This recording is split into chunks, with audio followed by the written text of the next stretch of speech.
Okay, calculus compadres, we are checking out the derivative as a function. And so, kind of seeing three things floating around. Number one was slope is equal to the limit as x goes to a of f of x minus f of a, all divided by x minus a. We've also seen that slope is equal to the limit as h goes to 0 of f of a plus h minus f of a all over h. If that looks familiar, you would have seen that last year in section 2.1, 2.2 of college algebra. We didn't look at the limit part, but we did look at the other part. That's to try to help make sure that you're successful with what we're looking at right now. But as a function, we say that f prime of x, the derivative of a function. So we're getting rid of this idea of a, meaning a single point, and we're now looking at the entire function. So the derivative of a function is equal to the limit as h goes to 0 of f of x plus h minus f of x all over h. That's what we have, okay? So again, this f prime means derivative. Another thing that you'd see meaning derivative would be d over dx.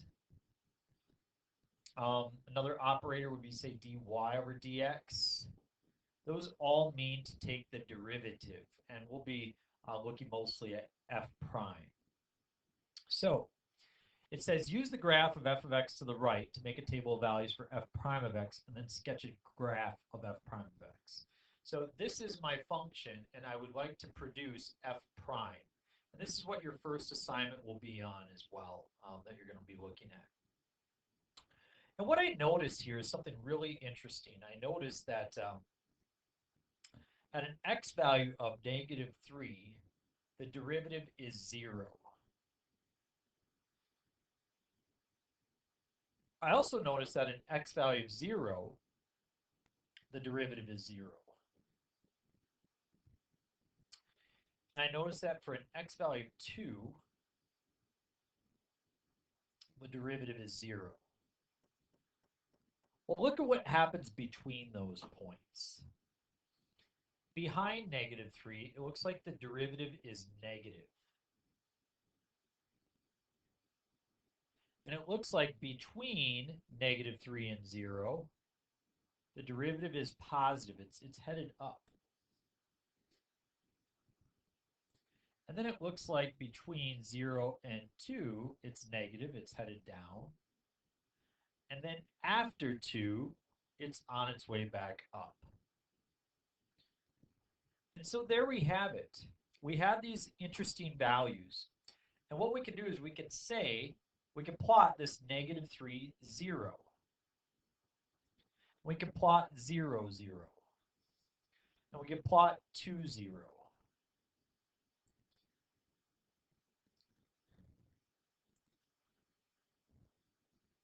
And it says that before this -3 value, it says that the derivative is negative. Well, to be negative means it sits below the x-axis. So this part of the graph is below the x-axis. And then between -3 and 0, the derivative is positive, which means it sits above the x-axis. And then here, it's negative, so it sits below the x-axis.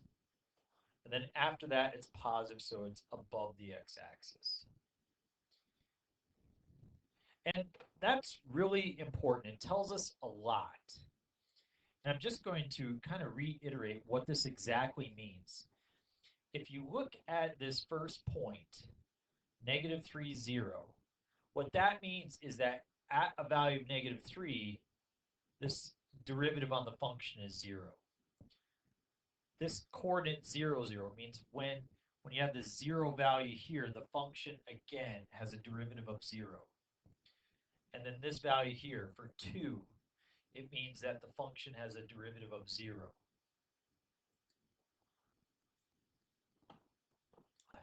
Then this part right here, it sits below the x-axis. That corresponds to the graph being on its way down. This part sits above the x-axis. That means the derivative is positive, so this function is on its way up. This sits below the x-axis. That means the derivative is negative, so the function is on its way down. And then finally, this is above the x-axis. It's positive, so the graph is on its way up. Now, we're going to practice that. But first we need to get out of the way a few points where you can't take the derivative. So differentiable means you're able to take the derivative. In order for a function to be differentiable at point A, I'm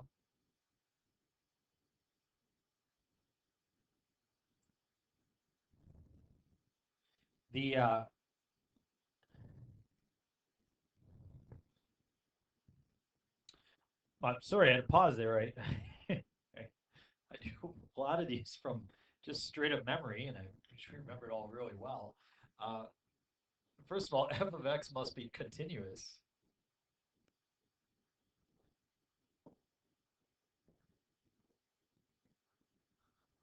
At point A. So the function must be continuous at that spot in order for it to be differentiable. But then the second thing is the derivative from the right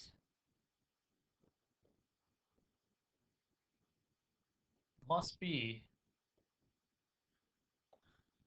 the same as the derivative from the left.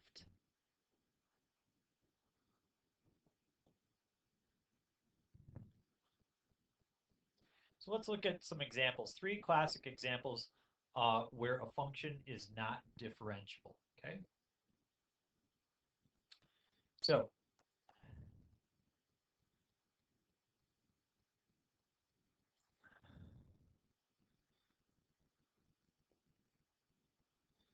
this is not differentiable at x equals 0.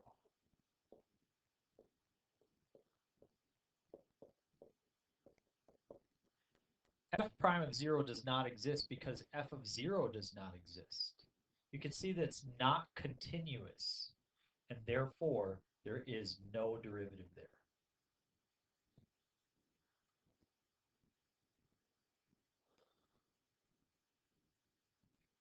Here's another spot that the derivative does not exist. F prime of -2 does not exist.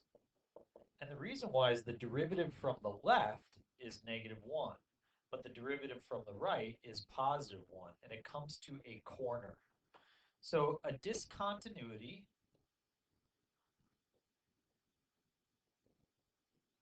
is one way in which you have a derivative that does not exist. A corner is another place where you don't have a derivative. Here's one more. This actually did not show up in my definition. I need to revise my definition. And here's the interesting spot. Okay. This spot, f prime of 0 does not exist, because if you were to draw the slope there, you would get a vertical line or vertical tangent. And we all know that the slope of a vertical line is undefined. So therefore, you may not have a derivative there. Okay.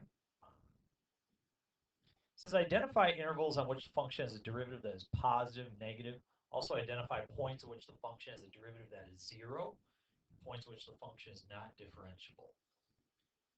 Well, let's start here. Here the derivative is negative. Here the derivative is positive. Here the derivative is negative. It does not exist there. Here the derivative is still negative. Here the derivative is positive. Here the derivative is negative.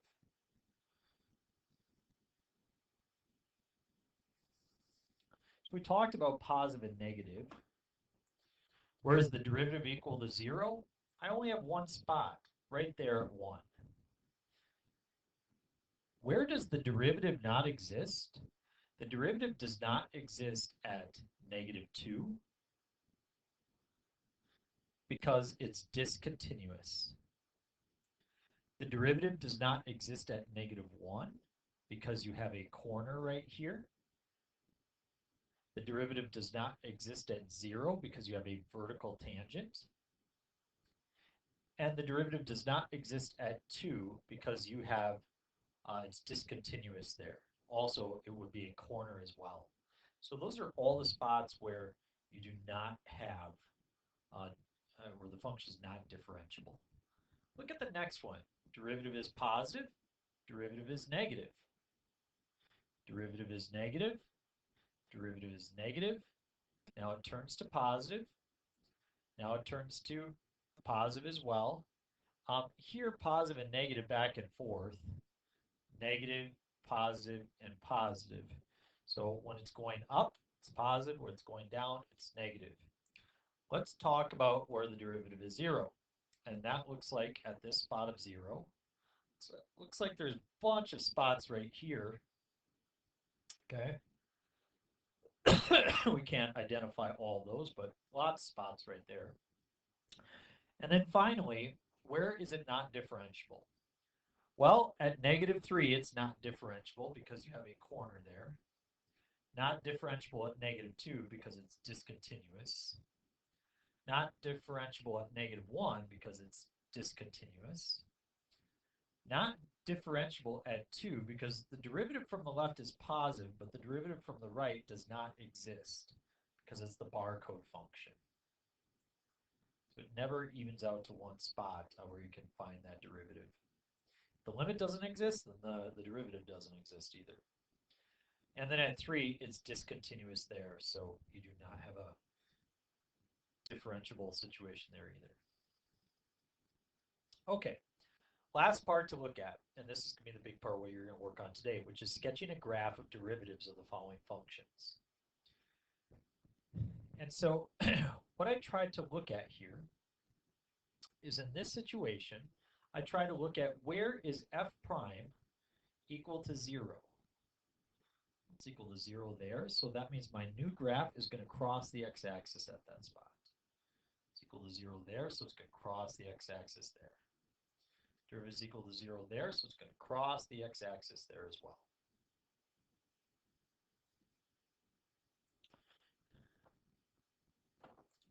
Now, in between these first two spots, I can see that it's going down. So therefore, the derivative sits below the x-axis.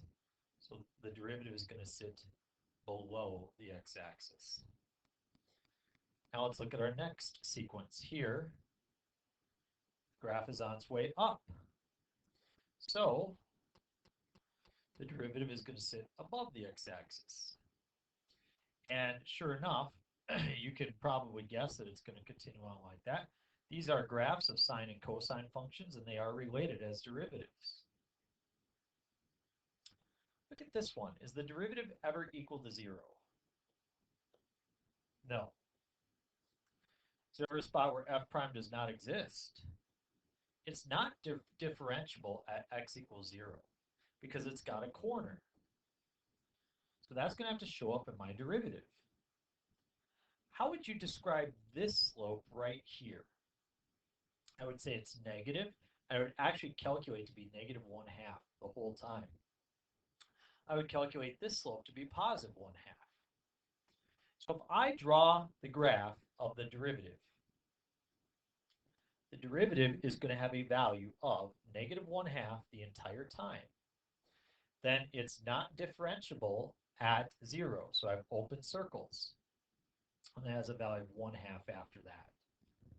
The blue is the graph of the derivative of that function you see. Look at this next one. How would you describe this graph? You would say f prime is equal to 0 all the time.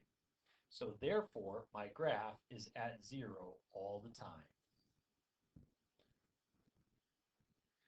This graph here, as you examine it, Is f prime ever equal to 0? No. Is there ever a spot where the derivative doesn't exist? No.